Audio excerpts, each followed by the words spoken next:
asawa ni Don Miguel? Nagpapatawa ka ba? Hindi pa patol si Don Miguel sa isang babaeng katulad mo. Malandet, haliparot. Wala akong alam sa mga babaeng pinagpupuputok ng butsi mo. Tinadamay mo ako sa galit mo sa mga taong wala naman akong kinalaman. Ang bango mo. Napakabango mo. Kahit nakakulong ka rito sa basement, kaya ka nagugustuhan ng matandang si Don Miguel. Dahil hindi nawawala ang nakababaliw na halimuyak mo.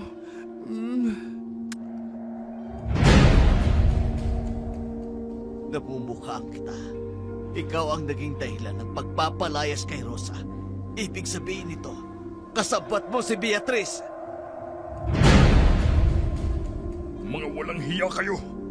Matapos kitang tanggapin at bigyan ng trabaho sa pamamahay ko, sasaktan niyo lang ang asawa ko.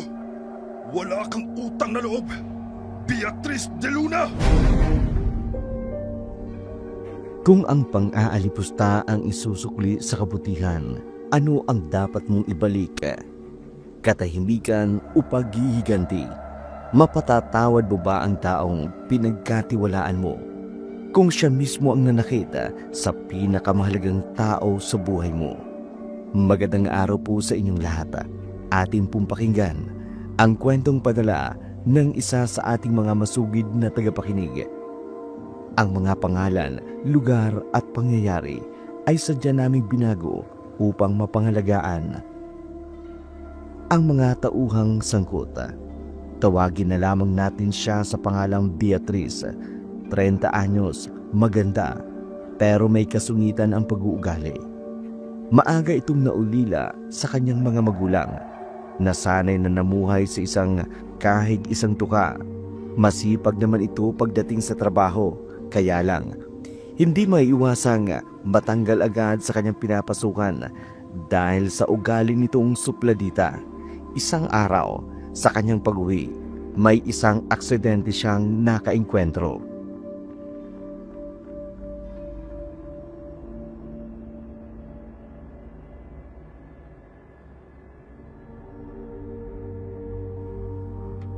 Ginabi na ako sa bangko.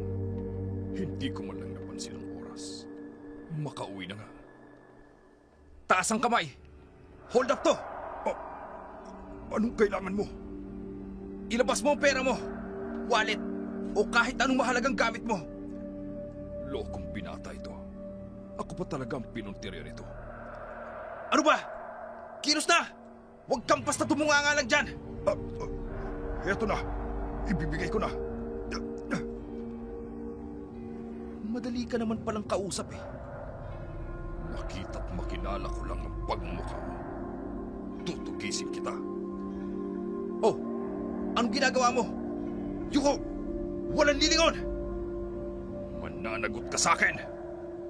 Ayaw mong makinig ha? Itong bagay sa'yo! Walang hiya ka! Diyan ka na! Tagiliran ko! Krinipuhan ako ng loko! Tulong! Tulungan niyo ako! Anong nangyayari doon?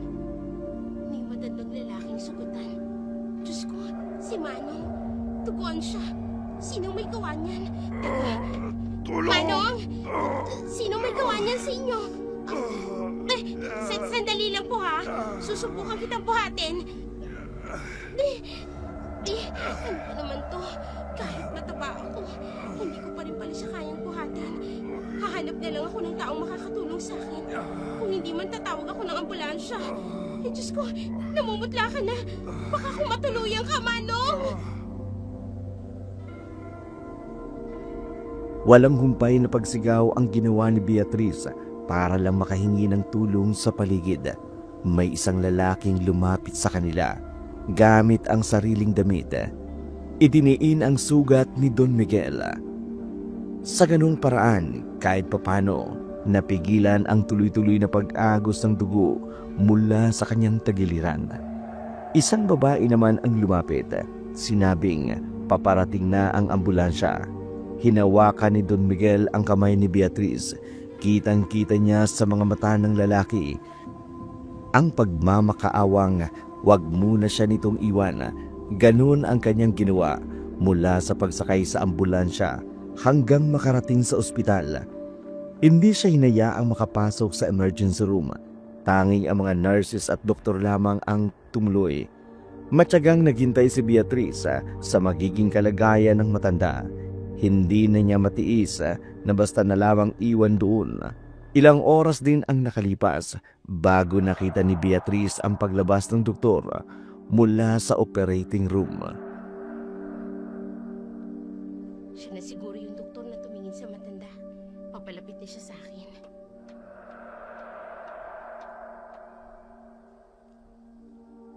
Ikaw ba ang nagdala sa pasyente rito? Ako nga po, Dok. Ano pong balita? May natamaang organs ang pagkakasaksak sa pasyente. Mabuti na lang naampatan nyo ng makapal na damit ang kanyang sugat. Ang ano pong lagay niya? Malala po ba siya? Mamamatay na ba siya? Relax lang, Iha. Hindi pa siya handong sa ganun. Masamang damo ata yun. Ay, naku, salamat naman. Nagkamali na po ba siya? Hindi pa.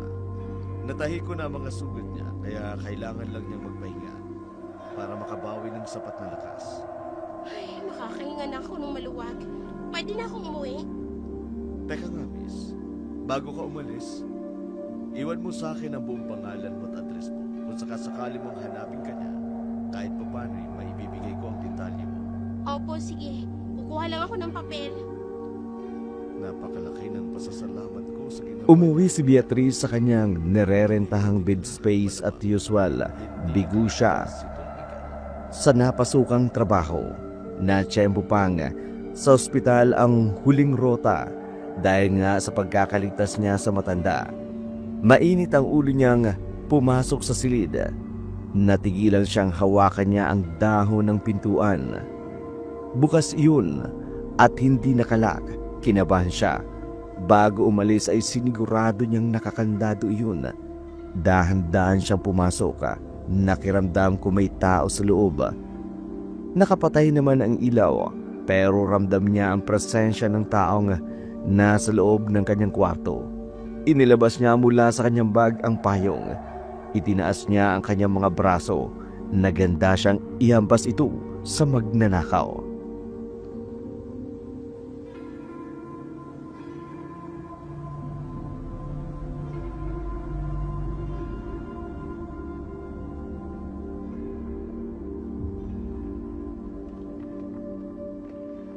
Kung sino ka mang Timondres ka na pumasok sa kwarto ko, pagbukas ko ng ilaw, mananagot ka talaga sa akin, hayop ka.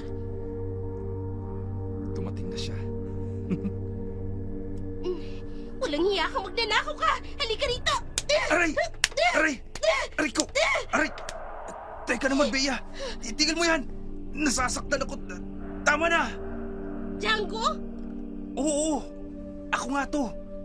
Aray ko naman, Bea! Ang sakit ng pagkakahampas mo sa akin, ha? Eh, ikaw naman kasi. Bakit nandito ka sa loob ng inuupahan ko? Paano ka nakapasok na wala namang susi? Hanggang ngayon, hindi mo pa rin ako kilala. Kung gaano ko kagaling sa pagbubukas ng kandado at ng pintuan. Loko ka? Aatakihin ako sa nervyos sa ginagawa mo. Sa uli-uli, mapapatay talaga kita. Subukan mo. Mawawalan ka ng matinik na boyfriend na may bonus pang kagwapuhan. Kagaguhan ka mo. Ito naman, hindi man lang ako suportahan. Oh, bakit ka naririto? Oh, eto. Binilhan kita ng pasalubong. Yung mga paborito mo. Totoo ba ito? Mga paborito kong pagkain? At mamahaling bag na pinapangarap kong makuha? Saan ka kumuha ng pera? Ikaw wala ka bang bilib sa akin? Gago ka talaga eh. Ang ganda nito. Sa kalokohan mo, nabilhan mo ako nito. Oh, may tumatawag. Uy, sino yan? May ibang tao ka na pinagbibigyan ng numero mo at tinawagan ka pa talaga. Huwag kang maingay riyan. Baka isa yan sa mga inaplayang kong trabaho. Kaya manahimik ka. Sana nga katrabaho yan. Hello, is this Beatrice de Luna? Yes po, speaking. kapag nalaman kong ibang manliligaw mo yan, yari ka sa akin. Ano ba? Sabi ng manahimik eh. Ako ito si doktor na binigyan mo ng kontak mo. Pinasasabi sa akin na matandang tinulungan mo na kung may oras ka, bumalik ka rito sa ospital. May magandang balita ako na sasabihin sa'yo. Yes po. Sige po. Babalik po ako bukas na bukas rin. Salamat po. Bye! Oh, ano daw yun? Ang sabi niya, manahimik ka na dyan at pakakasalan niya na ako. Ano? Biro lang? Eto naman, may magandang balita daw siya sa akin. Kaya kailangan kong bumalik agad, bukas na bukas rin. Ang lagay niyan, bihira na kitang makakasama.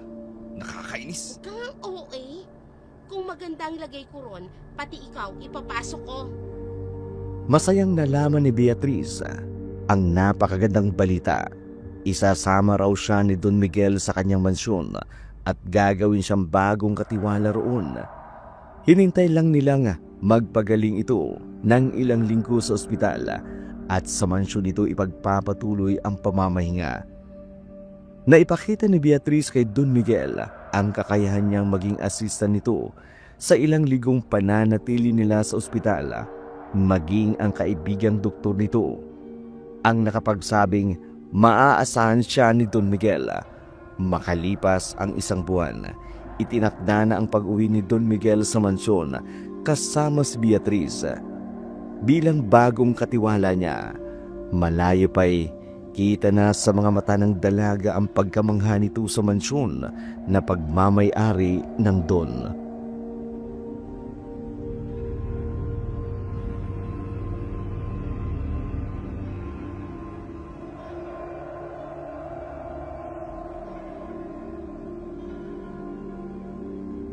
Ang lupit naman ng entrance door. Ang laki.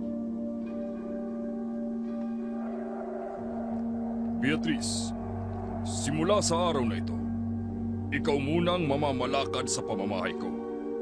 Ikaw ang magsisilbing mga mata at tenga ko nito habang wala ako. Opo, Don Miguel. Ipapakilala kita sa iba pang mga kasama mo. Siguradong magugulat sila sa iyong pagdating.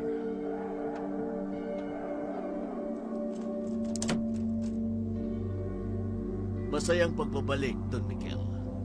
Magandang araw po sa inyo, Don Miguel. Magandang araw din sa inyo, Rosa at Tonyo. Ay, sino naman iring mukhang lumalumbang dumating? Eh, huwag mo sabihin, bagong babae yan ni Sir. Manahimik ka nga dyan. Baka kung marinig ka. Kapag nagkataon, dual purpose. Ay, may kama na, may ulan pa, may kumot pa. Alam kong nagtataka kayo kung sino ang kasama ko. Siya si Beatriz, ang babaeng nagligtas sa buhay ko nung mga panahong nawala ako rito. At ngayon, siya na ang tinatalaga kong bagong katiwala ko dito sa mansyon. Ang dalawang kasamahan mo rito, si Rosa, ang katulong, at si Tonyo, ang katiwala kong hardinero. Ikinagagal ako kayong makilala. You can call me Bea for short. Ganon rin kami sa'yo. Ay, nice to meet you, Bea. May mga kasama pala ako rito. Nakakainis naman. Rosa, bilang katulong ko dito sa bahay, Opo. susunod ka sa lahat ng ipagagawa sa iyo ni Beatriz. Si Tonyo, ganun pa rin naman ang gagawin mo. Kung sakaling magkaproblema dito, ikaw ang bahalang magpanatiling tahimik sa mansyon ko. Ikaw ang magdedesisyon para sa akin. Opo, masusunod po, Don Miguel. Sige na, Rosa. Isama mo na si Beatriz sa magiging kwarto niya. Tonyo, kayo na ang bahala rito. Opo, Don Miguel. Tara na, Bea. Ihahatid kita sa kwarto mo. Excuse me. Hindi Bea. Bea. Pakiayos mo naman ang pagtawag mo sa akin, ha? Ay, pasensya na kay Bisaya ko, Day. Eh, bagay naman sa'yo kasi parang malaking biyas ang hita ng katawan mo pa. Ay, Bea ba? Ba't loko ko tong babaeng to ha. Unang araw ko pa lang rito, iniimpyerna na ako. Ay, naku, biro lang yun, Bia. Ay, Bia. Bia. O, okay na ba? Ay, naku. Pagpasensyahan mo na si Rosa. Talagang ganyan lang yan mapagbiro. Masasanay ka rin. Huwag niya ako mabiro-biro. Baka nakakalimutan niya kung ano ako rito. Huwag siyang umasang close kami. Tonyo, ikaw na ang maghatid sa akin sa kwarto ko. Gusto ko muna magpahinga. Pasensya na. Taray naman ang babae nito. Kalaki-laki ng katawan. Rosa, ngayon may bago na tayong kasaman rito. Maging alisto ka ha. Maasahan. Kahit katiwala pa ito ni Don Miguel. Mag-iingat ka. Hindi natin siya kilala. Oo naman, Mang Tonyo. Ano ba, Mang Tonyo? Sabi ko, ihatid mo ako sa kwarto ko. Huwag mo akong titigan ng ganyan dyan. Oo, andyan na. Sige na, Rosa. Asikasuin mo lang muna ang kusina. Ako nang bala kay Beatriz. Nakakainis. May mga kasama akong mga asungot. Dismayado si Beatriz sa kanyang pagdating sa mansyon. Nagkamali siya. Akala niya, magbubuhay rin na siya sa pamamahay ng Don Miguel. Hindi muna siya kumilos ng araw din yun. Bukod sa napagod siya sa layo ng biyahe nila. Na-stress din siya sa mga biniling trabahuhin sa kanya ni Don Miguel. Kinaumagahan na siya nagsimulang mag-ikot at tingnan ang dapat gawin sa bahay. Pagpasok pa lang sa kwarto ni Don Miguel, amoy niya na agad ang maduming sahig ng kwarto. Mainit ang ulo nitong tinawag si Rosa.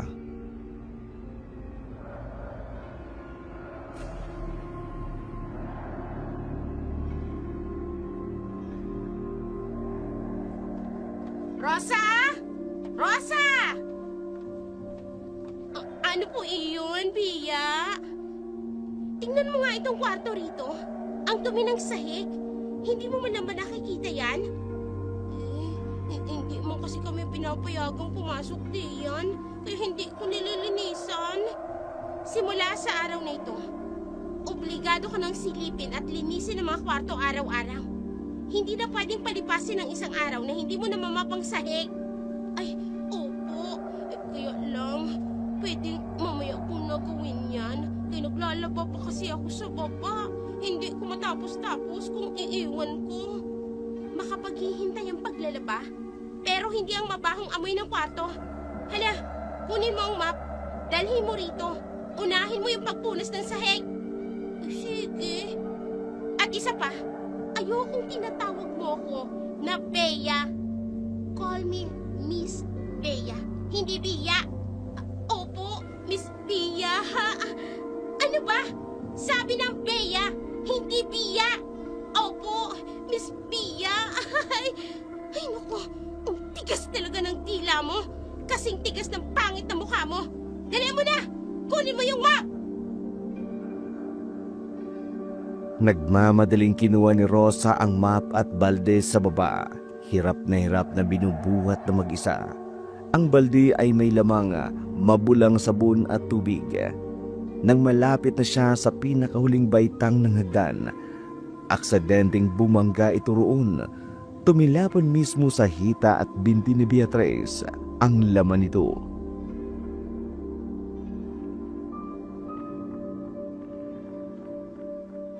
Rosa! Anong ginawa mo sa akin? Ay, naku, Miss Bea, kay sorry po. Hindi ko sinasadyang tapunan kayo. Loko kang babae ka? Ang sahig ang sabi kong linisin mo. Hindi ako. Halika rito. Ay, akoy. Ang buhok ko naman kay masakit. Kay makakalbo man ako, Miss Bea. Talagang makakalbo ka sa akin, babae ka. Sa kapabayaan mo. Ikaw ang gagawin kong map. Diyan sa sahig. Hindi mo inaayos ang trabaho mo. Miss Bea, kay maawa naman kayo sa akin. Ay, kay masakit man. Miss Bea.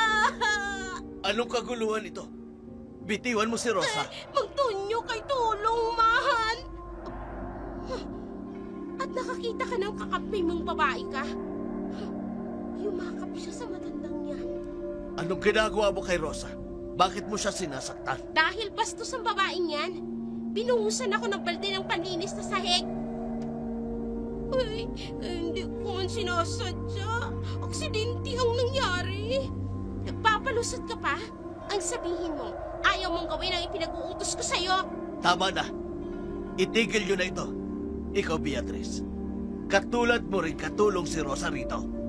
Hindi porket sinabi ni Don Miguel na katiwala ka rito. Uutos-utusan mo na lang si Rosa. Wala ka rin karapatang saktan siya. Ako? Katulong? Ha!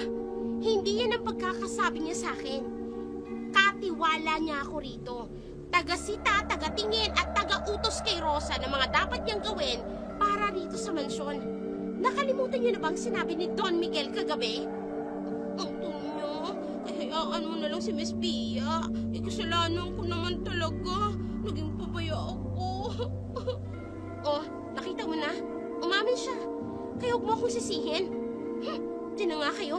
Linisin niyo ang lahat ng kalat na ginawa niyo. Magbibihis pa ako. Tinumihan ng babae niya ng damit ko. Tumawa ka na, Rosa. Sa uli-uli, mag-iingat ka, ha? Opo, Antonio. Hindi na po maulit. Ay, nakakainis ang dalawang asungot na to. Gusto kong mawala sila sa landas ko. Hindi ako makakakilo sa lahat ng gusto ko. Paano ko ba sila mapapaalis rito? Hindi komportable si Beatrice na kasama si Rosa. Gusto niyang makagawa ng paraan para tuluyang makakilos at mapalayas ang babaeng iyon. Nang hapon na yun, nakipagkita si Beatrice kay Django sa labas ng mansyon. Isang patibong ang kanyang plinano. Kunyari, inalok niyang magmerienda si Rosa sa labas.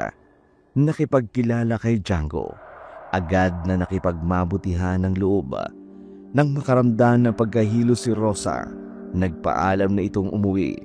Nag-alok ng tulong ang binatang ihahatid siya. Tumango na lamang si Rosa.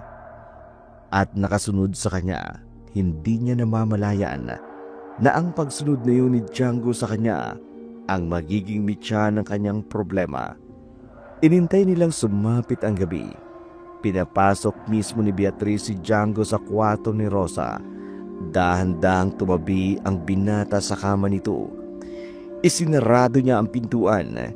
Hinayaan niyang isagawa ni Django ang kanyang plano. Ilang oras pa lang ang lumilipas.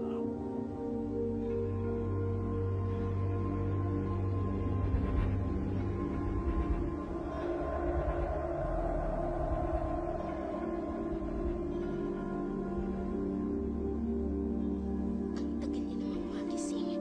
Maghahating gabi na. Ah! Anong ginagawa mo rito? Rosa!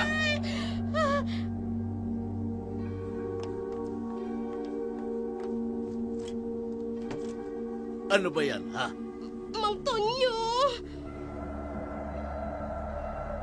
Bakit ganyan ang itsura mo? Sino yan? Hindi ko alam. Hindi ko matandaan. Basta pagkagising ko, andyan na siya sa higaan ko ba? Ano bang ingay nyo? Rinig ko kayo sa kwarto ko. Ha? Rosa? Miss Pia? Tinabihan mo agad ang lalaking yan? Magkakilala kayo? Kailan pa? Kanina, nagmerienda kami sa labas ng mansyon. Hindi ko akalaing pinapasok mo agad siya sa kwarto mo. Hindi, Miss Pia, kaya hindi totoo yan. Nauna ka sa aking umuwi. Inalok ka niyang ihahatid ka. Tumango ka naman. Tapos ganito na, kasama mo na siya sa kama. Hindi ko maalala. Basta ang alam ko lang kay pumasok ako rito, hindi ko man siya kasama. Eh, paano makakapasok yan sa kwarto mo nang hindi mo alam? Rosa, anong kalokohan itong ginawa mo? Bakit ang ingay naman? Natutulog yung tao eh. Hoy, lalaki, bumangon ka dyan. Nasaan ba ako? Ha? Hi, babe. Masarap ba ang tulog mo kagabi? Anong bib kang sinasabi ni mo? Hindi man kita jowa, oy! Paano kung nakapasok rito? Nakalimutan mo na ba? Inalalayan kita kanina. Para kang lasing. Pagkatapos, eto, hinalikan mo na ako. Pinagsaluhan natin ang isang napakatamis na sandali. Ay, hindi ko matandaan ang sinasabi mo. Anong pinagsaluhan yon, ha? Dito pa talaga kayo gumawa ng milagro? Nakakadiri kayong dalawa? Rosa, hindi ko akalaing magagawa mo ito. Isang kalapastanganan niyang sa tahanan ni Don Miguel. Pagkakaila ka pa ba, ha? Hindi ko pa talaga alam ang nangyari. Hindi ko talaga yung kilala. Ay, nagkakaila ka pa. Tingnan mo yung hama. May bahid ang... Huh. Lokong tsango to, ah. Kinalaw ba talaga niya si Rosa? Rosa, ayusin mo ang sarili mo. Pati ang mga gamit mo. Kailangan mong ipaliwanag ng todo kay Don Miguel. Bukas sa bukas din. Opo, magtunyo. Matagumpay ang naging resulta ng kanyang plano. Tuluyan niyang napalaya si Rosa. Sinudya pa niya si Django. Parte lang pala ng plano nito ang gawa-gawa niyang bahid ng dugo sa kama. Ang tanging pinoproblema lamang niya ay si Tonyo. Hindi magiging madali ang kanyang gagawin para rito. Sinubukan niyang obserbahan ang mga kilos ng matanda. Lahat ng routine ito, obligasyon sa hardin. Isa lang ang nasisiguro niya, mahina ito at medyo may kabagalan na rin sa paggilos. Kaya mas kakaibang plano ang kanyang gagawin. Kinaumagahan, naging abala si Beatriz sa kusina. Nakapagluto siya ng kanilang makakain. Ngayon, naghanda na siya ng isang timba ng tubig. Nilinis niya ang saig mula sa kwarto hanggang sa salas. Hinuli niya at pinunasan ang mga pasilyo. Papunta sa hardin at pinakaentrada ng pintuan, bumalik siya sa kusina. Tahimik na nagkape at nag-almusal. Ilang saglit pa'y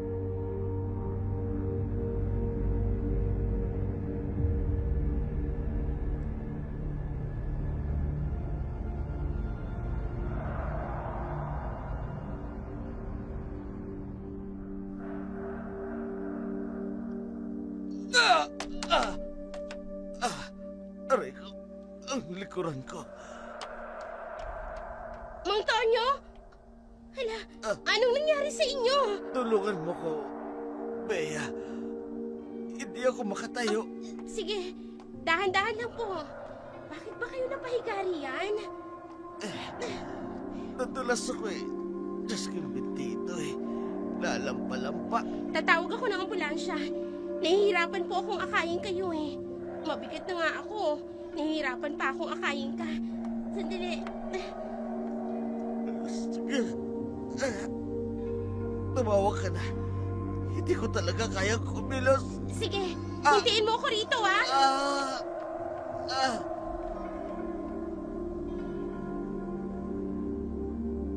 Isinugod sa ospital si Tonyo. Base sa resulta ng x-ray, kinailangan itong magpa-confine dahil sa kalagayan sa likod nito. Mag-isa na lamang siyang umuwi sa mansyon. Ipinaalam niya ito kay Don Miguel. Sinabi nitong siya na lang muna ang mamamahala ng lahat. Matatagalan pa raw ang kanyang pagbalik. Sinabi naman ito kung may makukuha siyang ibang kasama, pwede niya itong papasukin. Ang sinabing iyon ni Don Miguel ang pinakagusto niyang marinig. Mula sa araw na yun, pinapasok niya si Django.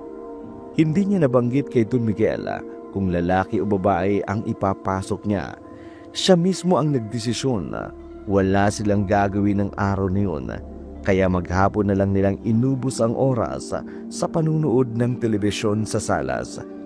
Ilang oras pa ang nakalipas, binulabog sila ng tunog ng doorbell mula sa tarangkahan ng mansyon.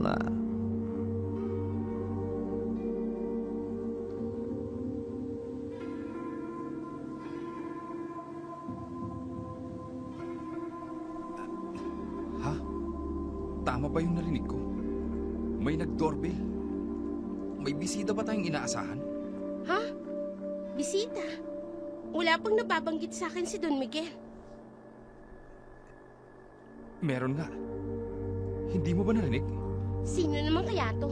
Storbo sa pamamahinga natin.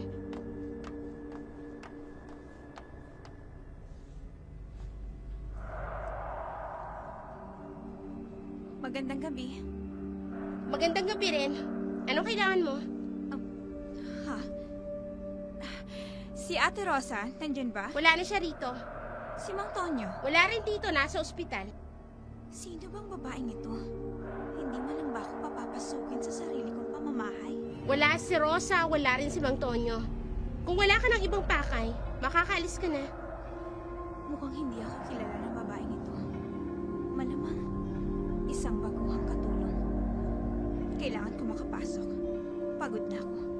Gusto ko na makapagpahinga sa kwarto ko. Anong problema nito? Hindi niyo ba narinig ang sinabi ko? Miss, kako wala si Rosa at si Tonyo. Kung wala ka ng ibang kailangan, makakaalis ka na. Si Don Miguel, nandyan ba? Wala rin siya. Nasa business trip. Baka pwedeng papasukin mo na lang ako. Pagod ako mula sa malayong biyahe. Pinapapak na ako ng lamok dito sa Ay, labas. sino ka ba? Ni walang nababanggit sa akin si Don Miguel na may darating na bisita. Kaya hindi kita pwedeng basta papasukin rito sa aming mansyon. Anong sabi mo? Sa mansyon nyo? Matanong ko lang, ano ka ba rito? Kung makaangkin ka ng pamamahay na ito, parang pagmamay-ari mo. Ikaw ang dapat na tinatanong ng ganyan. Ikaw itong nangungulit na pumasok rito. Gusto mo bang tumawag ako ng security ng vilang ito? Sige, gawin mo. Nang magkaalaman tayo kung sino sa atin dito ang mas may karapatan sa pamamahay na to. Ang tapang ng apog mo ah! Bea, my loves. Ang tagal mo naman dyan sa gate. Bakit hindi ka pa bumabalik? Etong babaeng to eh. Nangungulit na pumasok. Isa na namang estranghera. Excuse me, hindi ako kung sino lang na estranghera rito. Baka ikaw siguro. May security nag-iikot. Baka makilala ako.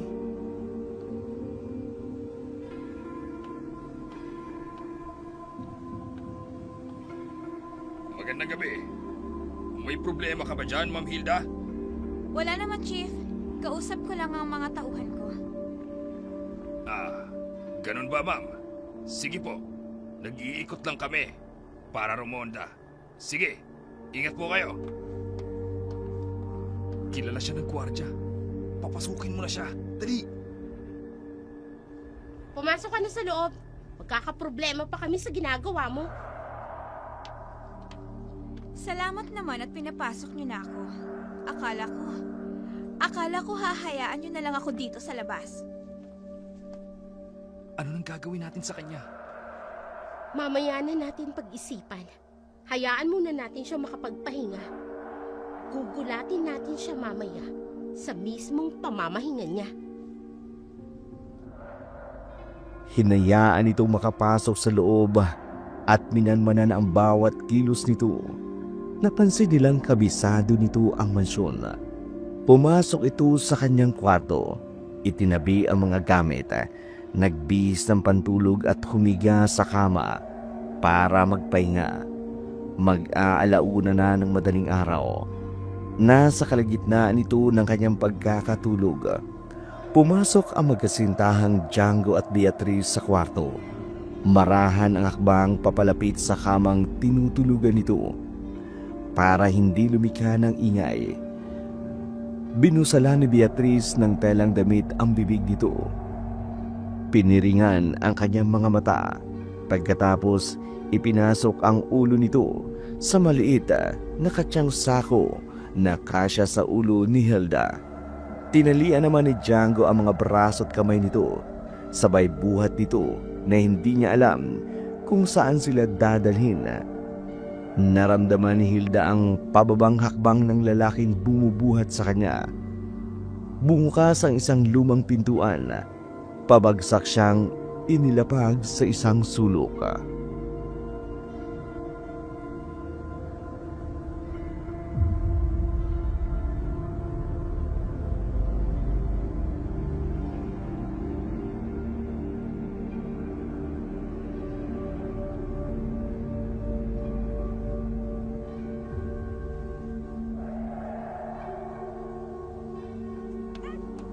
Diyan ka na babagay.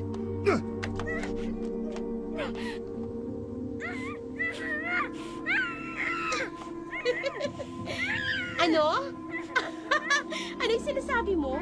Hindi ko maintindihan eh. Ano bang ginagawa mo? Inaasar mo yung babae. Natutuwa lang kasi ako sa kanya. Ang sarap niyang pagmasda na pinapahirapan. Nakadroga ka ba? Tinalo mo pa ako sa trip mo, ha?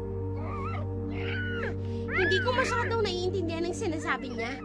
Tanggalin mo nga ang busal ng bibig niyan. Matapos mo busalan kanina, tatanggalin mo? Wala namang makakarinig sa boses niya rito sa basement. Ay, ayos lang yan. Oh! Ayan na! Tinanggal ko na. Ano bang kailangan niyo sa akin? Nananahimik na akong namamahinga sa kwarto ko. Bakit niyo ako dinala dito sa basement? Dahil hindi ka nararapat sa pamamahay na to. Ang kapal na mukha mong pumasok sa kwarto sa itaas. Sino ka ba para humiga roon? Sa kamang palagi ang kong nililinis. Kung sasabihin ko ba sa inyo kung sino ko, mananahimik ka na. Hahayaan niyo na ba akong mamahinga sa kwarto ko, ha? Kung mapapaniwala mo kami, sige. Pero kung hindi, pasensyahan tayo. Ako si Hilda, ang legal na asawa ni Don Miguel San Martin. Asawa? Napakabata niya pa para maging asawa ni Don Miguel. Sayang naman ang ganda niya. Malalaspag lang ng matanda. Ikaw? Asawa ni Don Miguel? Nagpapatawa ka ba? Hindi pa patol si Don Miguel sa isang babaeng katulad mo? Bakit hindi niyo ako paniwalaan?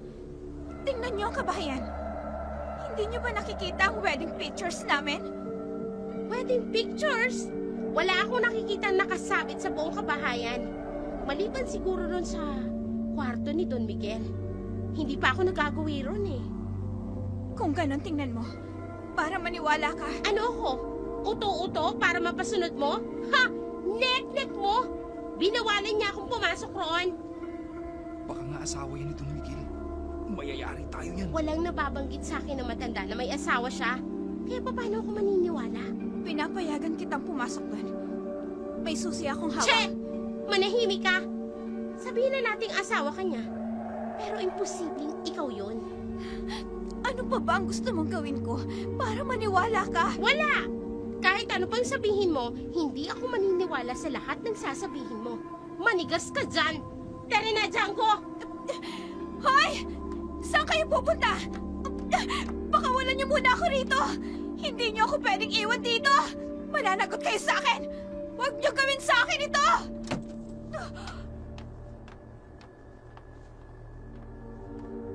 Bea, kawawa naman siya. Kanino ka ba mas kampe? Sa akin o sa babaeng yon? Siyempre sa'yo. Baka lang kasi asawa nga siya ng amo mo. Kaya medyo nag-aalala lang ako. At saka, sigurado ka ba talagang ikukulong natin siya dito? Oo nga! Bakit ba ang kulit mo? Alam ko na ang karakas ng mga ganyang mukha. Ang mga ganyang klase ng babae na hindi dapat kaawaan. Mga homewrecker! Nagbabalat kayo sa magaganda nilang mukha ng paninira ng pamilya. Yung mga babaeng malalandi, ang dapat sa kanila, pinapahirapan. Halos na maus na si Hilda sa pagmamakaawang ito sa loob ng basement. Pagod, init, gutom, at pagkangalay ng kanyang mga braso at bindi na matagal nang nakatali. Ang kanyang nararamdaman. Nakatulugan niya na ang hirap na kanyang kinalalagyan. Hindi niya mawari kung paano iaayos ang sarili sa pagkakahiga niya sa kutsong kinalalagyan. Naalimpungatan siya nang biglang bumukas ang pinto. Pumasok si Beatriz. Dala ang isang plato ng pagkain. Inilapag sa harapan nito at ginising si Hilda.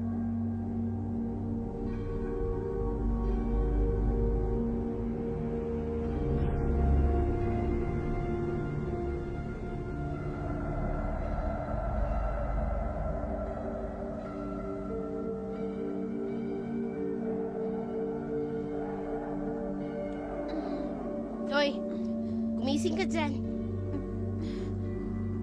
Bakit? Anong bakit? Heto, may dala akong pagkain. Kumain ka. Pagkain? Dinalhan mo pa ako niyan? Samantalang, pinapahirapan mo naman ako. Ikaw ha, nakakairita ka na. Dinalhan ka na nga ng pagkain na ang dami mo pang reklamo. Ano ba talagang binabalak mo sa akin? Bakit mo ako tinatrato ng ganito? Dahil inis ako sa mga babaeng katulad mo. Ayoko sa mga babaeng ginagamit ang ganda ng katawan para lang mang-akit ng mga lalaking may ibang pananagutan. Mas malandi ka pa sa mga babaeng nakilala kong haliparot. Wala akong alam sa mga babaeng pinagpuputok ng butsi mo. Tinadamay mo ako sa galit mo sa mga taong wala naman akong Ano kinalaman. bang pakialam mo? Sa naiirita ako sa pagmumukha mo. Wala akong pakialam kahit wala kang kinalaman roon.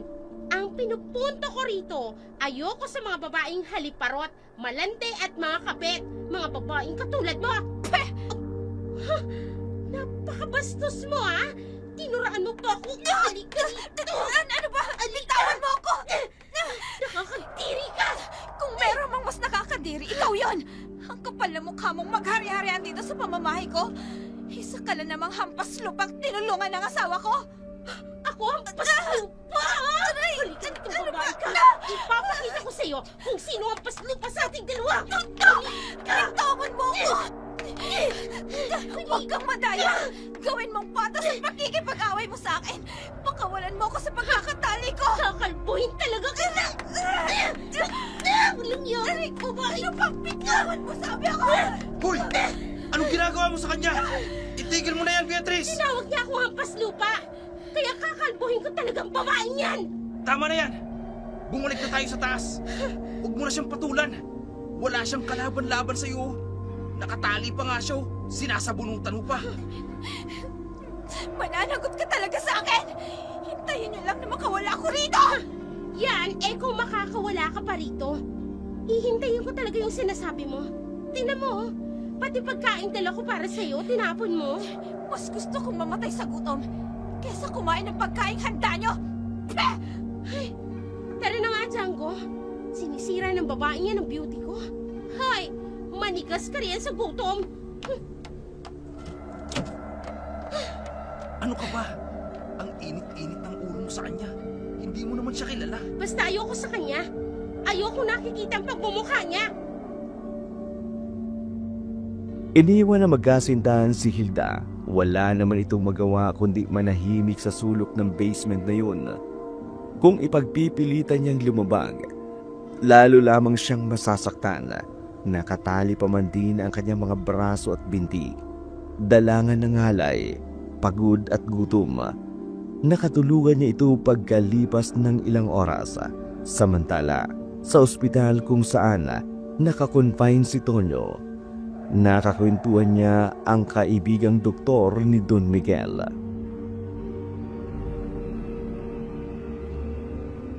Kumusta ang pakiramdam mo, Tonyo? Medyo okay na rin, Dok.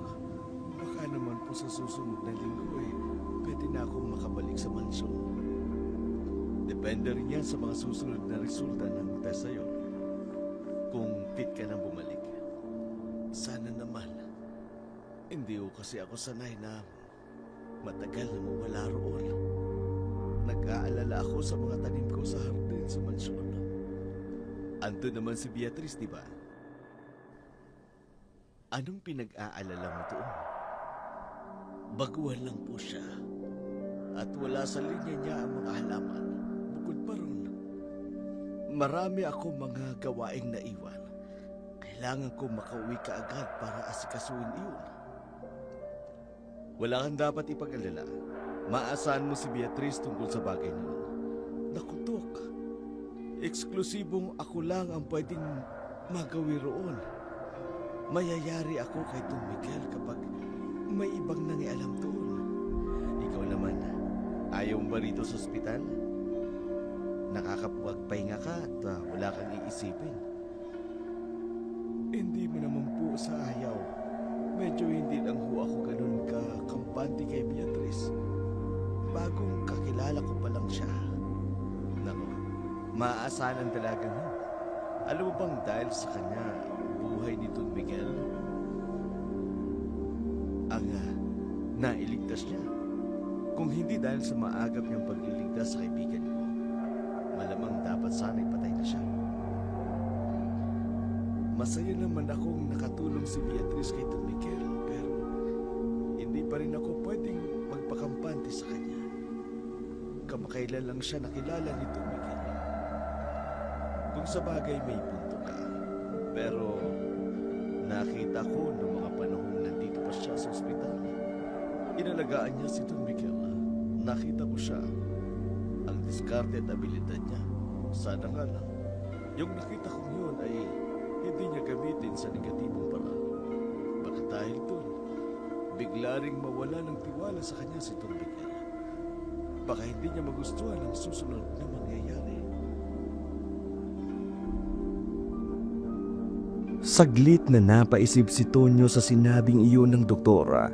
Bigla tuloy siyang nanghinala. Kung may kinalaman si Beatriz sa lahat ng mga nangyayari kay Don Miguel, isang coincidence o sadyang plinano para magtagpo ang kanilang mga landas, lalo na't naalala niya ang mga nangyaring pagtatanggal kay Rosa sa mansyon. Pinaasikaso niya na sa ospital ang agaran niyang paglabas. Bigla siyang kinabahan sa mga bagay na narinig habang wala siya sa pamamahay ni Don Miguel. Sa mansyon, saglit na nagpaalam si Beatriz na aalis para mamalengke. Kaya naiwan sa sala si Django at nanunood ng TV. Nakakainip naman. Hanggang kailan ba kami dito? Kung bakit ba kasi pinagtsatsagaan ni Beatriz ng mga tulong? Dapat nga ninakawan na lang namin to eh. Tapos, sibat na. At nawalan pa ng kuryente. Mas lalong boring. Ano bang pwede kong gawin? Ayun. Bakit ko ba nakalimutan to? Nung isang gabi pa to sa bulsa ko eh. Masindihan ko nga. Mula sa basement, naalimpungatan si Hilda. Bahagyang lumuwag ang pagkakatali ng kanyang mga kamay. Sinubukan niyang kalagaan ang pagkakatali nito. Hinang-hinaman ang katawan. Pilit siyang kumikilos. Hindi niya hayaang mamatay na lamang nang walang kalaban-laban rito. Natanggal niya ang tali sa braso niya. Isinunod ang kanyang mga paa. Akma siyang tatayo para makatakas sa bodega. Bumagsak siya sa unang pagkakataon. Sa ilang oras niyang pagkakatali, namanhid at nawalan ng lakas ang kanyang panimbang. Sinubukan niyang muling ihakbang ang kanyang mga paa, pero sumusub siyang muli sa pangalawang pagkakataon. Nasugatan ang kanyang mga tuhod at mga siko. Ilang saglit pa'y narinig niya papalapit ang mga hakbang sa pintuan ng basement.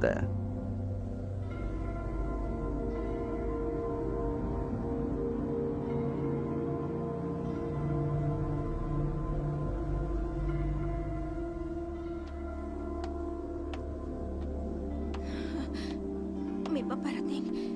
Kailangan kong bumalik sa pwesto ko.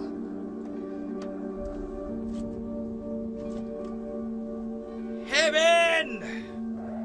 Nasa heaven ako!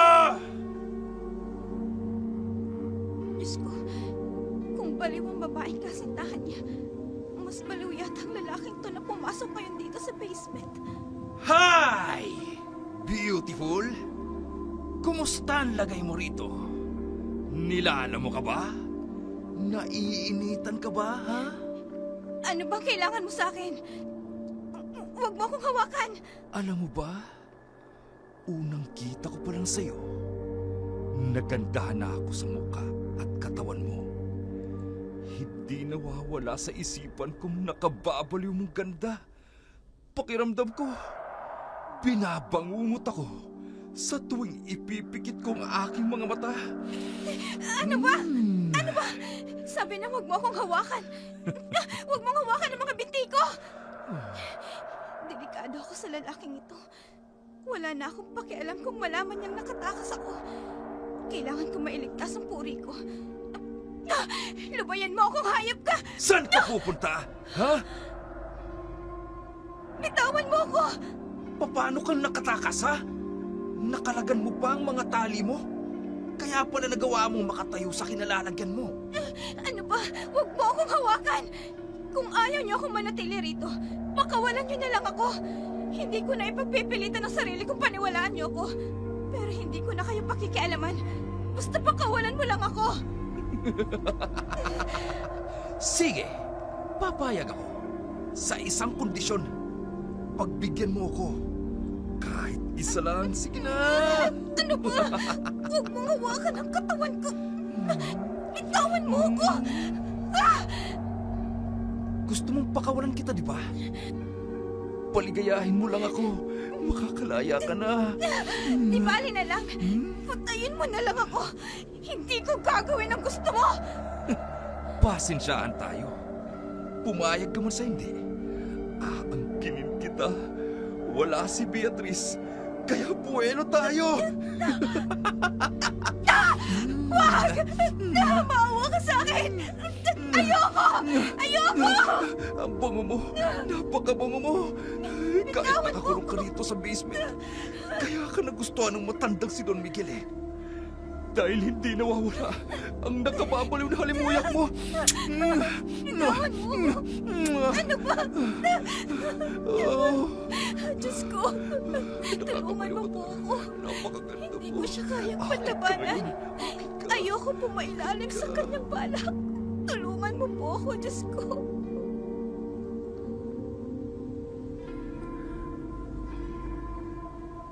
Dumating si Beatrice galing sa kanyang pamamalengke. Tinawag niya si Django para matulungan siyang bitbitin. Papasok ang mga pinamili niya. Napukaw ang atensyon sa katahimikan ng mansyon. Iniwan kasi niyang nanonood ng TV ang pinata.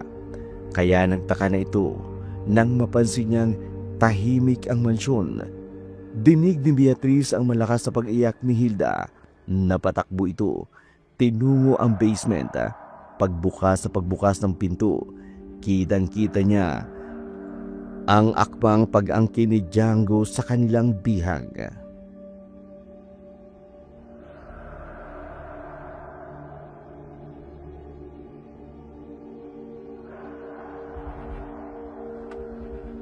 Magiging akin ka ngayon.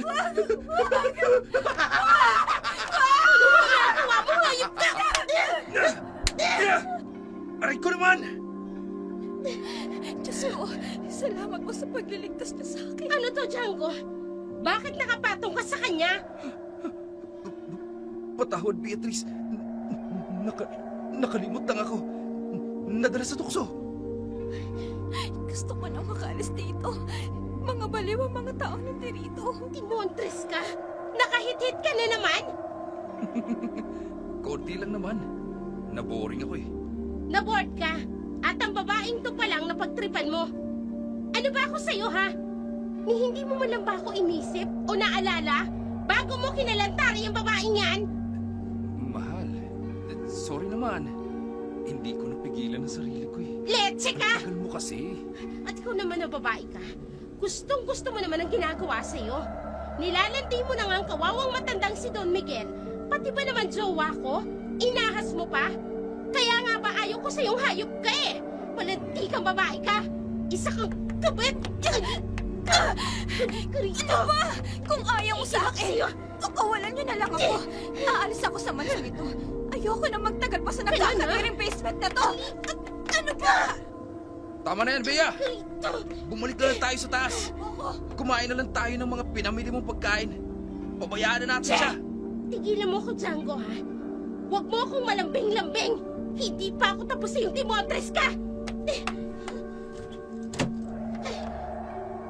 Kung hindi lang talaga ako nanghihina ng gusto, kanina pa dapat ako nakatakas sa lugar na to. Ay, Diyos ko. Bigyan niyo pa po ako ng lakas. Ayoko mamatay dito nang walang kalaban-laban. Mas pinili ni Hilda na ipahinga ang pagod niyang katawan. Kinakailangan niya makabawi ng lakas. Hindi niya na kaya pa ang magtagal sa lugar na iyon. Sa susunod na pagkakataon, Tatakas na talaga siya. Wala na magandang idinudulot ang pananatili niya roon. Lumipas pa ang ilang oras. Nagising si Hilda. Pinakiramdaman ang sarili kung nakakaya niya bang makakilos.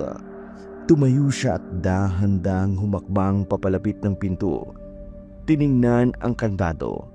Napakaswerte niya. Nakalimutan palang ikandado ng dalawa ang pintuan. Nang lumabas ang mga ito, dahan-dahan niyang pinihit ang pinto. Maingat na binuksan ang pintuan at lumabas. Napalingon siya sa orasan. Palibas ay hindi niya kita ang tamang oras. Kaya nagulat siya nang makitang 10:00 na pala ng gabi. Kung susumahin, 3 gabi na pala siyang nakakulong sa sarili niyang pamamahay. Dahan-dahan siyang pumanhik sa kanyang kwarto. Nagmamadaling pumasok at kumuha ng bisan. Agad niyang inilak ang pinto.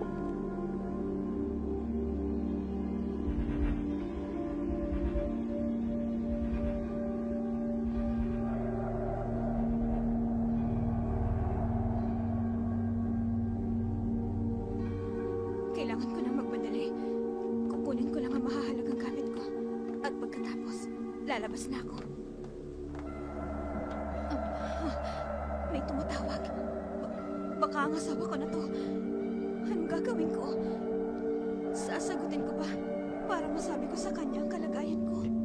Pero kapag sinagot ko to, malalaman nilang nakalabas na ako. Hindi. Maghihintay ako. Baka maya-maya lang. Sagutin na nila ang tawag. Huminto na ang pagtunog. Malamang may sumagot na sa kabilang linya. Iaangat ko rin ang teleponong ito. Susubukan kong pakinggan ang usapan nila. Hello? Don Miguel? Napatawag po kayo ng alinganing oras.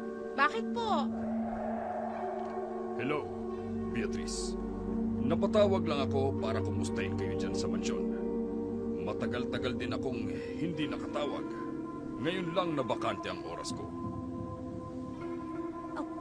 Ang asawa ko. Ayos lang naman po kami, Don Miguel.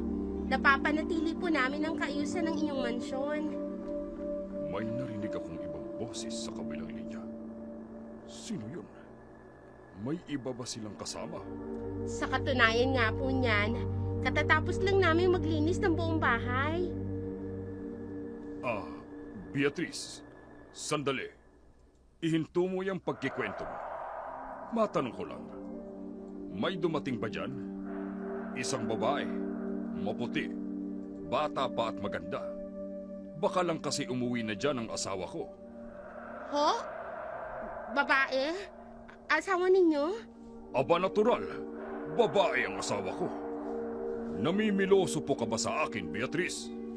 Hindi naman po sa ganon, Don Miguel. Nagulat lang po ako sa nabanggitin nyo. May asawa po pala kayo. Ha? Aba syempre meron. Napakaganda kaya ng misis ko. Maganda, maputi, at may napakagandang ngiti. Kaya nga, nagbabaka sakali ako nga baka umuwi siya dyan. At kung dumating nga siya dyan, tratuhin niyo ng maayos. Tratuhin po ng maayos. Opo, Don Miguel. Makakaasa po kayo. Bueno, sige na. Ibababa ko na itong telepono. Kinumusta ko lang naman kayo. Ano yun? Parang may tumunog ng pagbaba ng isa pang telepono. Sige na, Beatrice. Kukumustahin ko pa si Tonyo dun sa ospital. Sige po, Don Miguel. Bye! May narinig akong ibinabang telepono sa kabilang linya. Saan pa ba may telepono rito sa mansyon? Baka naulinigan niya ang ingay ko. Kailangan ko na magmadali. Sigurado ako, pupuntahan na nila ang basement. Kailangan ko makasiguro na mali ang hinala ko. Uutusan ko si Django. Django! Nasaan ka ba? Django! Nabuking nila ang pagtakas ni Hilda mula sa basement. Inilibot nila ang buong mansyon. Hinalugug ang bawat sulok ng lugar na pwede niyang mapagtaguan.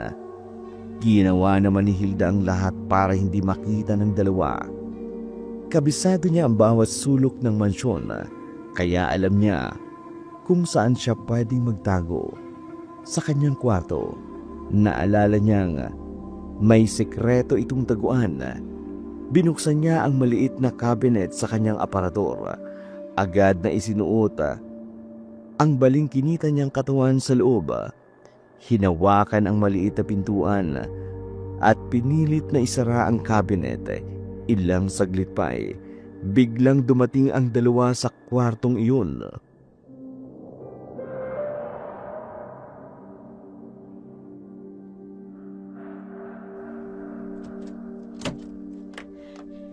Nakakainis! Tutulog-tulog ka! Natakasan na tayo ni Hilda! Hoy! Ano bang malay ko? Nasa kwarto ko. Ikaw itong lumabas. Hindi mo man lang namalayan. Lumabas ako dahil tumunog yung telepono.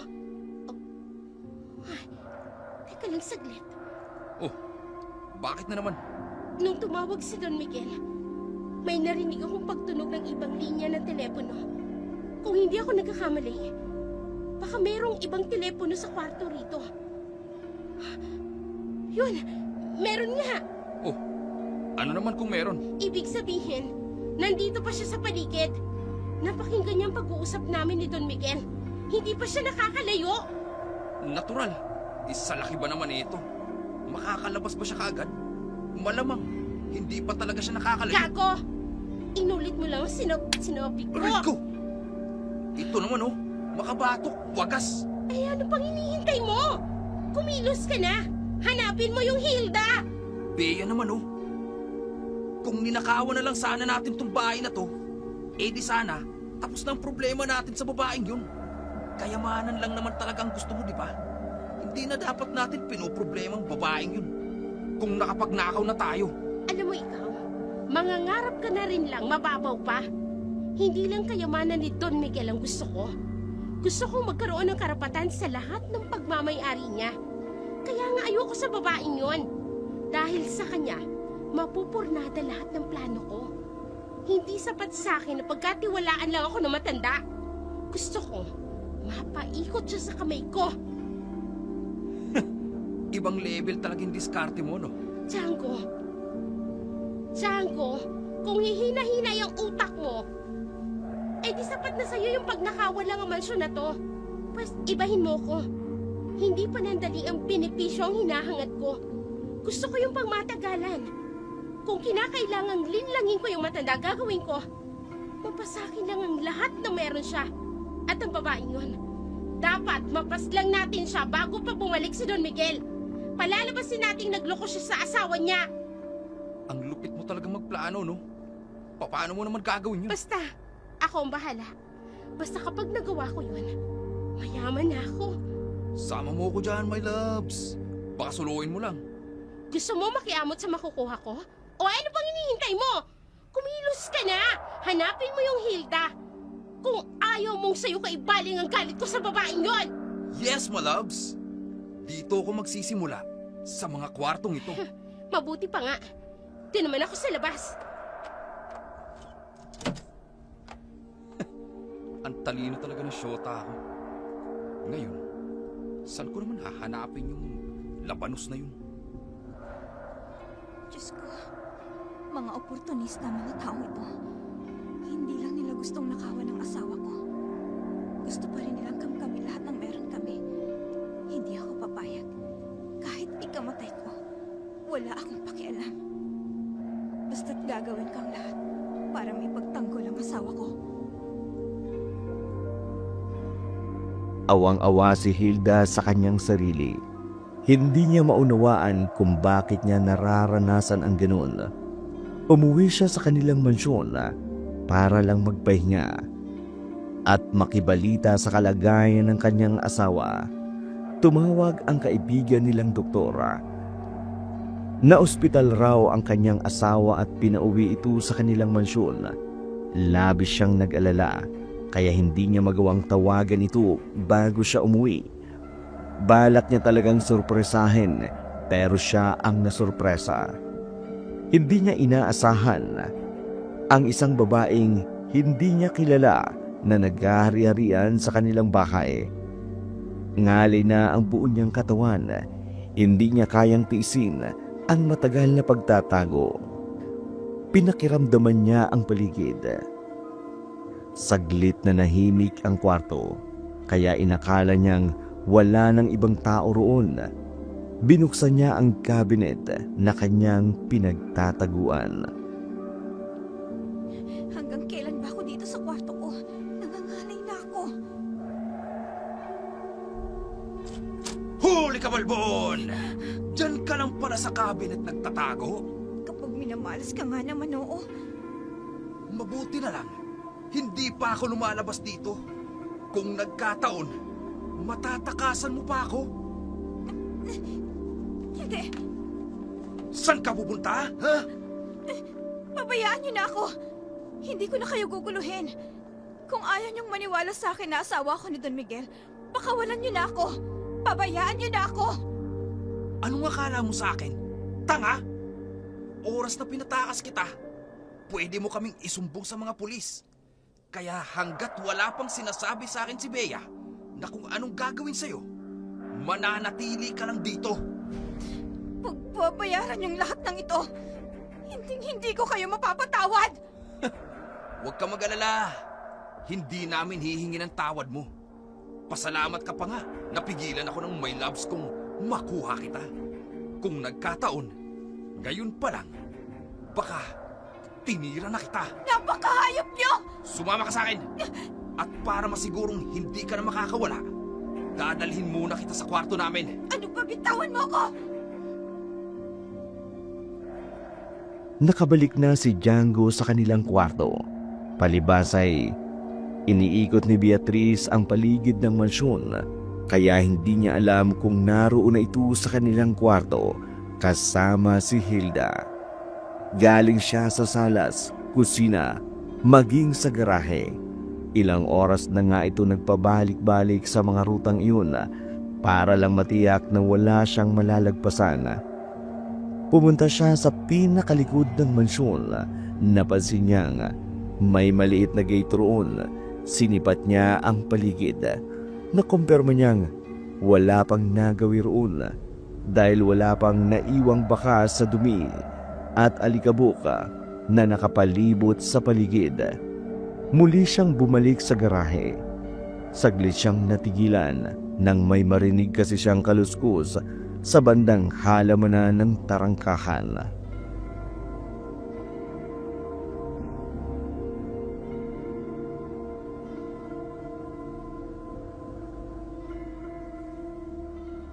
Nag-ingay ang gate.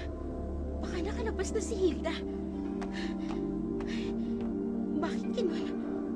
Kung may taong lumabas, may marka ng kamay ang seradora ng gate. Nilagyan ko ito ng palatandaan eh. Nakakainis. Naglalaroan kami ng babaeng yun. Pati ba naman ang ilaw? Pinagtitripan ako? Schedule ba na brownout ngayon? Hindi. Imposibleng may brownout. Baka kagagawan nito ni Hilda. Tinatakot niya lang ako. Hoy! Ikaw! Huwag mo akong takutin! Hindi mo ako madadala dyan sa pagpapatay-patay mo ng ilaw! Lokong Hildang to ah. Lumabas ka sa pinagtataguan mo. Mananagot ka sa akin. Oras na mahuli kita! Ang tarangkahan na yun ay tagos papunta sa hardin na inaalagaan ni Mang Tonyo. Kaya mula roon, kitang-kita niya ang lugar na yun. Napatingin siya sa halamanan, napasinghap at tumalikod. Kinalma ang sarili dahil nakita niya ang figurang gumagalaw sa hardin. Alam niyang wala roon si Mang Tonyo. Hindi pa nakababalik mula sa ospital. Kaya kinakabahan siya. Kaninong figura ng tao ang kanyang nakita sa loob ng hardin?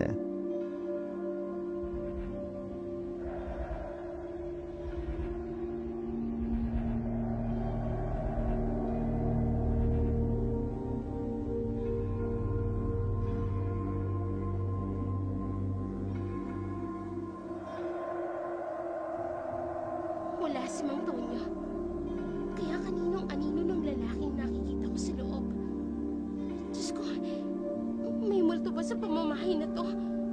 Sa ilang linggo ko nang naririto. Ngayon na ako nakakita ng figurang yan.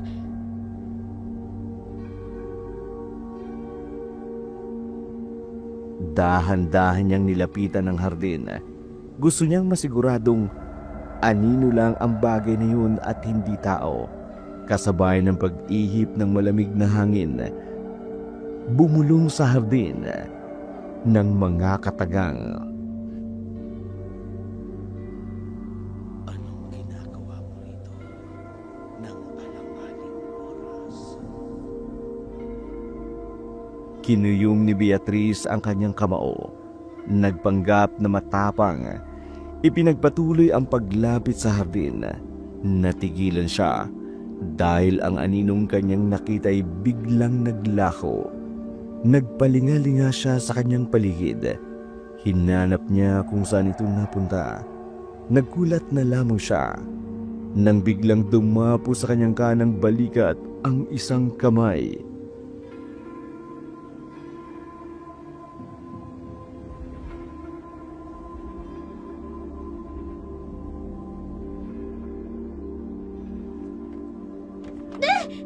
Bitaw!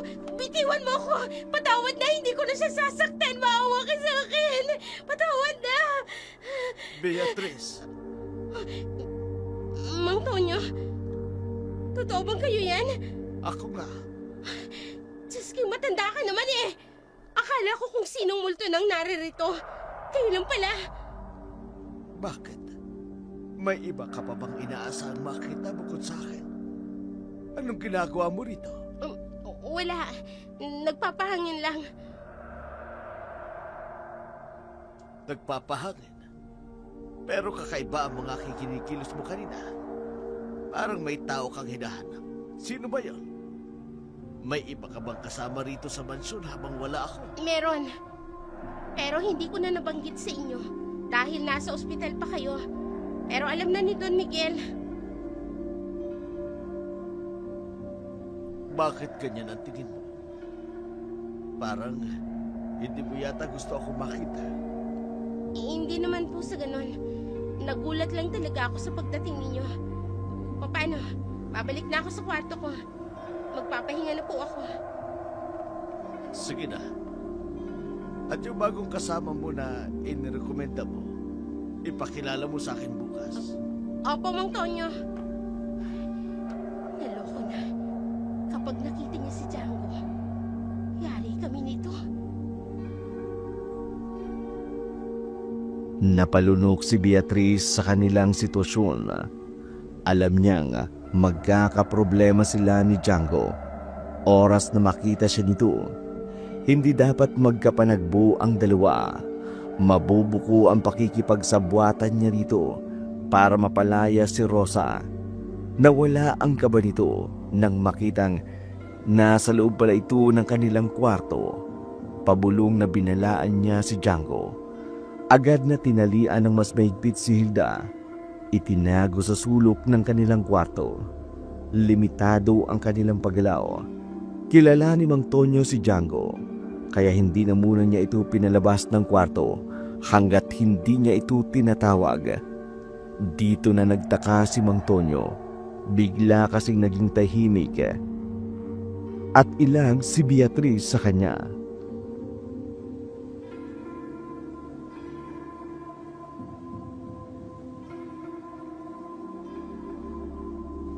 Magtatanghal na. Hindi pa rin pinakikilala sa akin ni Bea ang bago niyang kasamahan. Anong nangyari ro? Ano ba naman to si Mang Tonyo? Panay ang tingin sa akin. Bukod sa kinakabahan ako sa pagtitig niya sa akin, naiilang pa ako. Ko naman, papalapit na siya sa akin. Bea, anong balita? Nasaan na yung sinasabi mong kasamahan mo na ipakikilala mo sa akin? Mang Tonyo, umuwi muna siya sa kanila. Emergency daw po kasi. Umuwi nang hindi ko malang nakikita. Saan yun dumaan? Maaga pa naman akong nagising kanina. Kagabi. Kagabi pa po umalis. At kagabi ko pa rin nahahalata ang kakaiba mong kilos. Magsabi ka nga sa akin ng totoo. Nasaan ang kasama mo? Umalis na ba talaga siya o itinatago mo? Umalis na po, Mang Tonyo. Bakit ganyan kayo makapagtanong sa akin? Pinagdududahan mo na lang lahat ng sinasabi ko. Kung sasabihin ko sa iyo oo, may magagawa ka ba? Beatriz de Luna, ayoko magbitiw na masamang salita sa iyo. Pero kung malalaman ko na may kalokohan kang ginagawa rito sa pamamahay ni Don Miguel, mapipilitan akong ipakulong ka.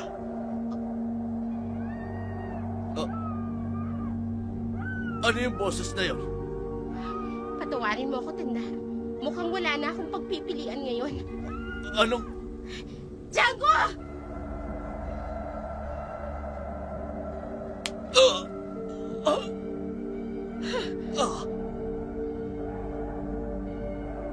Hindi na nagawa pang itago ang tunay niyang layunin.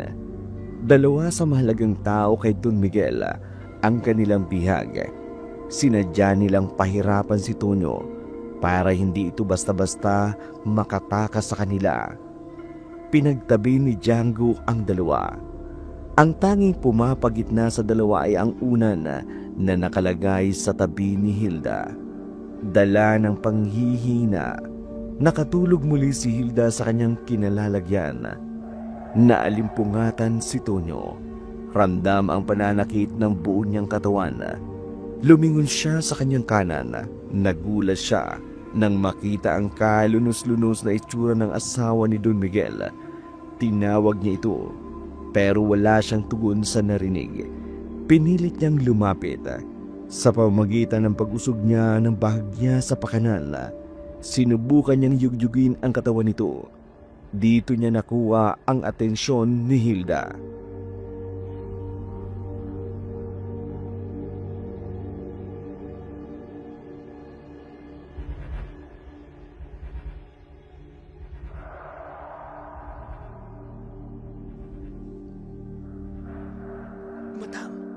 Madam, gumising kayo.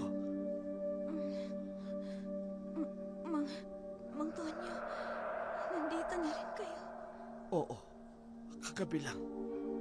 Madam, ano nangyari sa inyo? Oh, Diyos ko, ang mga taong yon, wala silang awa. Mga hayop pa mga yun. Tonyo, hirap na ako. Para na ako malalagot. Madam, huwag na kayo magsalita ng ganyan. Makaliligtas tayo rito. Oras na makabalik si Don Miguel. Sigurado akong mananagot sila sa lahat ng ginawa nila sa atin. Kailan pa, Mang Tonyo? Hindi ko na kaya magtiis pa na matagal. Madam, ano bang magagawa ko para mabawasan ng konti ang paghihirap mo? Lugan mong tali ko. Nangangalay na talaga ang mga braso ko. Ano? Eh, tumagilid ka ng konti para maabot ko ang tali sa braso mo. Ito na, Mang Tonyo. Alin, inaabot mo sa akin. Sige. Konting tiis lang, madam. Maluluwagan ko na rin yan.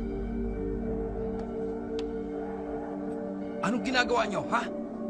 Ikaw na matanda ka. Halika rito! Bitiwan niyo ako. Mang Tonyo. Ginawa ko na nga lahat para lumpuin ka. Pumapalag ka pa rin, ha? Siguro naman, sa gagawin ko sa'yo, magtatanda ka na. Namumukhaan na kita. Ikaw ang naging dahilan ng pagpapalayas kay Rosa. Ibig sabihin nito, kasabat mo si Beatriz. Ano naman ngayon sa'yo? Wala kang pakialam. Ang isipin mo ngayon, kung papaano ka mabubuhay. Bawa ka sa amin. Ako, isa na akong matanda. Matanda ka man, matapang ka pa rin.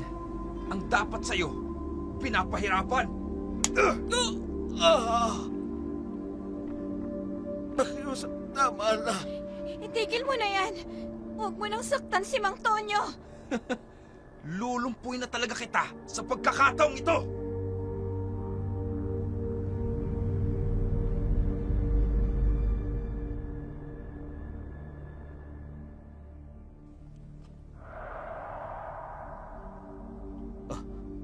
sasakyan ni Don Miguel ang tumigil kanina. Ang asawa ko. Django! Django! Bakit ba? Nakita mo na may ginagawa Itigil pa mo ako. na yan. Magmadali ka. May dumating. Itago mo ang 2 bihag. Hindi niya pwedeng malaman ang nangyari sa kanila. Bilisan mo! Oo, Taranta si Beatriz sa biglang pagdating ni Don Miguel. Hindi ito nagkandamayaw sa pag-aasikaso sa mga kailangan nito. Nagpalingali nga ito sa mansyon, tila ba may hinahanap. Napadako ang kanyang tingin sa hardin. Inaasahan niyang mula roon ay lalabas ang katiwala niyang si Tonyo. Pero walang nagpakita sa kanya mula sa kanyang pagdating. Ramdam ni Beatriz ang tensyon mula kay Don Miguel.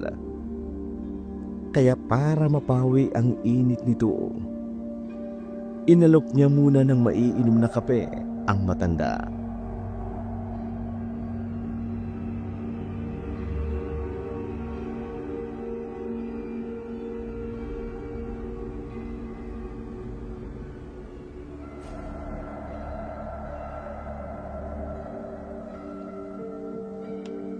Don Miguel, kape po. Hindi ko kailangan yan. Ayoko yan. Oh, Don Miguel, bakit niyo naman po tinapon? Dahil gusto ko. Ikaw, Beatriz. Ha? Magtapat ka sa akin. Nasaan si Toyo? Ho? Si Tonyo? Kuwan po eh. Nasa ospital po. Ginagawa mo ba akong tanga? Don Miguel. Nalaman ko mula sa kaibigan kong doktor na umuwi na siya rito. Isa siya sa mga inaasahan kong sasalubong sa akin. Pero wala siya. Don Miguel, nandito naman po si Django. Siya po yung sinasabi ko sa inyong kinuha kong makakasama rito. Magandang araw po, Don Miguel. Kinakabahan ako. Makilala niya kaya ako? Sana hindi eh. Iniba ko naman ang boses ko eh. Hindi ko gustong naaamoy ko sa lalaking ito. Masangsang at parang... Binata, lumapit ka nga sa akin. Bakit po? Ang amoy na ito. Don Miguel, ano pong ginawa mo sa kanya? Bitawan mo po si Django. Ikaw, anong ginawa mong hindi maganda sa pamamahay ko? May naaamoy ako sa iyong pamilyar na pabango. Hindi ako pwede magkamali. bitawan mo ako, Don Miguel. Pakiusap, huwag niyo po siyang sasaktan. Wala po siyang ginagawang masama, Don Miguel. Nahihirapan ako. Huminga. Bea, tulungan mo ako. Don Miguel, ako na pong nagmamakaawa sa inyo. Bitawan niyo po si Django. Naaamoy ko sa kanya ang pabango ng asawa ko. Anong ginawa mo sa kanya? Ayaw mong umamin sa akin? Magkakaalamanan tayo! Don Miguel, saan po kayo pupunta? Sandali lang po! Don Miguel! Hindi napigilan ni Beatriz si Don Miguel. Nakaladka rin ang binata. Papalapit sa kanilang kwarto. Kabadong-kabado si Beatriz. Papanong nalaman ni Don Miguel ang patungkol sa dalawa. Pagpasok sa kwarto ay nakita niya ang kawawang itsura ng kanyang may bahay. Paitsa niyang ibinagsak ang binata sa gilid ng kama. Napaaray si Django sa pagkakabagsak nito sa sahig. Agad naman itong dinaluhan ni Beatriz. Patakbong nilapitan ni Don Miguel ang kanyang asawa. Niyugyug niya ito para magising. Natagalan pa bago sumagot. Nang magmulat ito ng kanyang mga mata, niyakap niya agad ito. Ilang minuto pa'y narinig niyang tumawag si Tonyo sa kabilang kwarto. Pinuntahan niya ito. Lalo itong nanggagalaiti sa galit. Nakita niya ang katawan nitong puno ng pasa at sugat. Bago pa sila balikan ni Don Miguel, Nagmamadaling pinatayo ni Beatriz ang kasintahang si Django. Django, tumayo ka na! Bilisan mo ang pagkilos! Bea naman, ang sakit ng katawan ko. Sa tingin mo, magagawa ko kaagad makakilos na mabilis? Gusto mo pa bang mabuhay? Pas kumilos ka na! Huwag ka na maraming reklamo! Bilis na! Ito na nga bang sinasabi ko eh. Sa kagustuhan mong makuha mo lahat ng gusto mo, buhay natin ang nasa peligro. Binuhat ni Don Miguel si Hilda papunta sa kanilang kwarto. Bago niya inutusang sundan ni Tonyo ang magkasintahan, inabutan niya ito sa isang lugar. Tinungga ang laman, ilang saglit pa nagbigay ito ng sapat na lakas para magawa ang ipinag-uutos sa kanya ni Don Miguel. Nasundan ang magkasintahang may malaking atraso sa kanila. Sinamantala ng Don Miguel, inunang asikasuhin ang pinakamamahal niyang asawa. Hindi niya matanggap ang kalunos-lunos nitong kalagayan. Baka sa mukha nito ang hirap at gutom at sakit na pagpapahirap sa kanya ng dalawa. Sa pagkakataong iyon, sisingilin niya na ang dalawang taong gumawa nito sa kanyang asawa. Nang masiguradong maayos na ang kalagayan ni Hilda, iniwan niya ng matamis na halik ito sa noo. Maluha-luha pa nga ito ng kanyang tinuran. Sa wakas, matatapos na ang kanyang paghihirap. Dito na siya umalis para sundan si Tonyo sa labas ng mansyon. Hingal kabayo ang magkasintahan. Kitang-kita ng dalawa ang matatalim na tingin sa kanila ni Mang Tonyo. Bea, tingnan mo si Mang Tonyo. Nakasunod sa atin na parang hindi siya hirap sa kanyang paglalakad. Hindi ba't nilampo mo na yung matandang yan kanina? Paano siyang lumakas ulit? Anong malay ko? Iniwan na natin sila kanina. Si Don Miguel lang ang kasama niya kanina nung nandun sa loob. Kung ako sa'yo, bibilisan mo na ang paglalakad mo. Kinakabahan ako sa pagsunod sa atin ng matandang yan. Bilis na. Diyos ko po, ito ng kabayaran sa lahat ng kasalanan mo. Dinamay mo pa ako! Gago ka ba? Ikaw mismo ang nagsabi sa akin na isama kita dito. Tapos sasabihin mong dinamay kita. Ang kapal ng mukha mo. Bilisan mo na.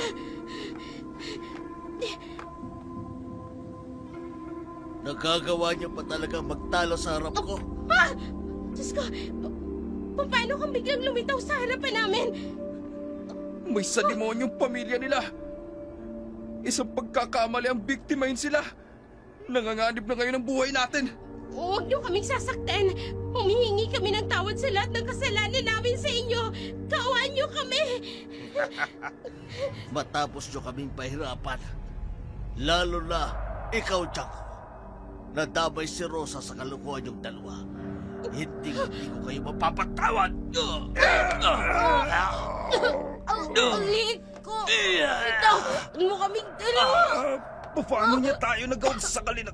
Kulang ka dali! Ito sa lahat ng kasalanan na gawa niyo sa akin. Pagbabayaran niyo ang lahat ng ginawa niyo. Hintayin niyo ang katol sa inyo ni Don Miguel. Hindi pa ito ang pinakamalalang kaparusang mararanasan niyo sa amin!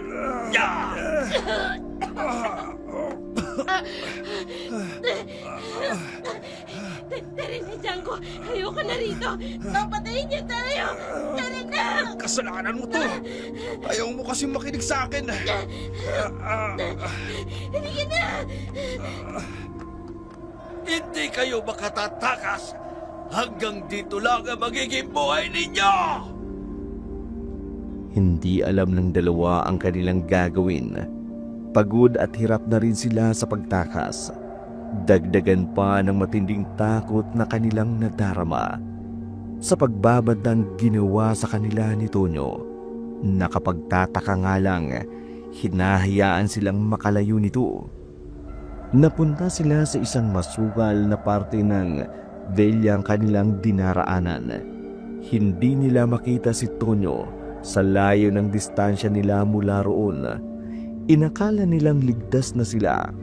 Pero isang pagkakamali ang pagiging kampante nila. Ilang saglit pa'y nakarinig sila ng malakas na pagaspas ng pakpak na papalapit sa kanilang kinalalagyan.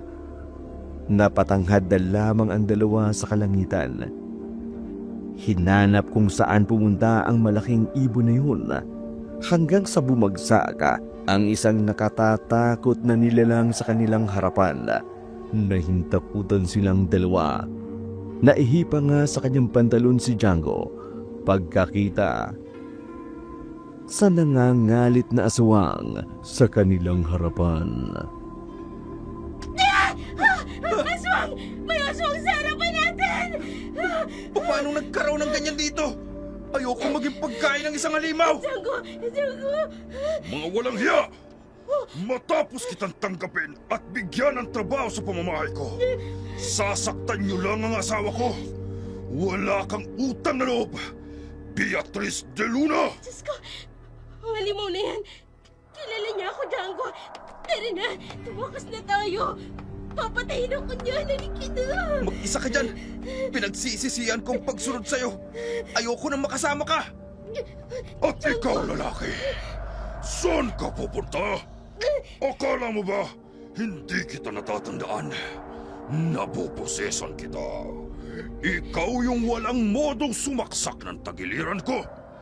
Kaya damay ka na sa gulong ito. Magtatanda kayo sa akin. Wag! Django! Bitawan mo ako! Pakiusap, maawa ka na. Patawarin mo na ako sa nagawa ko. Hindi ko talaga alam na ikaw yung nasaksak ko. Nagkataon lang ang lahat. Nagkataon? O sadyang plinano yung dalawa? Ano bang sinasabi niya? Hindi ko maintindihan! Siya yung may-ari ng perang ninakawan ko. Kaya ako nabili yung mga bagay na gusto mo. Hindi ko naman akalaing siya rin ang magiging amo mo. Loko ka ba? Bakit ngayon mo lang sinabi sa akin? Eh di sana hindi ko ginawa yung bala ko. Hindi sana tayo naipit sa ganitong sitwasyon. Eh ano bang malay ko? Kasalanan mo palang lahat ng ito eh. Dahil sa kagagawan mo, nakilala ko si Don Miguel. Kung tutusin, mas kasalanan mo. Pinagtripan mo yung Hilda. Dahil akala mo, kabit siya ni Don Miguel. May phobia ka sa mga kabit. Tama na! Wala nang silbi pa ang magsisihan kayong dalawa. Kailangan ninyong pagbayaran ang lahat ng kasalanan ninyo. Hindi ko kayo mapapatawad sa ginawa nyo kay Hilda. Doble! Ay hindi. Triple pa ang pagpapahirap na gagawin ko sa inyo. Ang taong pinakamamahal ko pa ang kinanti nyo. Pati na ang isa sa tapat kong katiwala. Dinamay ninyo. Mga wala kayong awa. Ito ang tatandaan ninyo. Hindi na kayo mamumuhay ng normal. Habang buhay ninyong daranasin ang pagpapahirap nyo sa mahahalagang tao sa buhay ko. Habang buhay kayong magtatago sa kadiliman. At habang buhay nyo ring pagbabayaran ang pananakit nyo sa kanila. Humanda kayong sapitin ang galit ko. Django! Hindi na nila naiwasan pa ang mabilis na pagsakmal ni Don Miguel kay Django. Sa bilis ng pangyayari, hindi rin namamalayan ni Beatriz ang biglaang pag-atake nito sa kanya. Ito ang huling hatol na ginawad ni Don Miguel. Hindi niya pinatay ang magkasintahan, pero sa ginawang iyon sa kanila, ang simulain ng totoo nilang kaparusahan. Kinaumagahan, nagising sila sa kakahuyan, duguan at parang normal lang ang lahat. Patago silang bumalik sa dati nilang tinutuluyan. Umiiwas kasi silang panghinalaang masama dahil sa duguan nilang mga kasuotan. Naglinis sila ng kanilang katawan. Pinilit na mamuhay muli ng normal. Ilang linggo pa lang ang nakalilipas. Naging kakaiba na ang kanilang nararamdaman. Pagkagutom ng laman. Pagkailang sa liwanag at pagiging mailap sa ibang tao ang bigla nilang naramdaman. Heto na ang katuparan ng sinabi ni Don Miguel na kanilang kaparusahan. Tuwing sasapit ang kabilugan ng buwan, daranasin nila ang sumpa na ipapataw sa kanila ni Don Miguel. Sising-sisiman sila sa kanilang ginawa. Huli na ang lahat, hindi na maibabalik pa sa normal ang tahimik nilang pamumuhay. Samantala, ang asawa nitong si Hilda, natagalan ang panahon bago makabawi ang katawan nito sa ginawa ni Beatriz.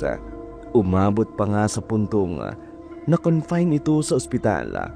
Mabuti na lang at naagapan ng kaibigang doktor ni Don Miguel.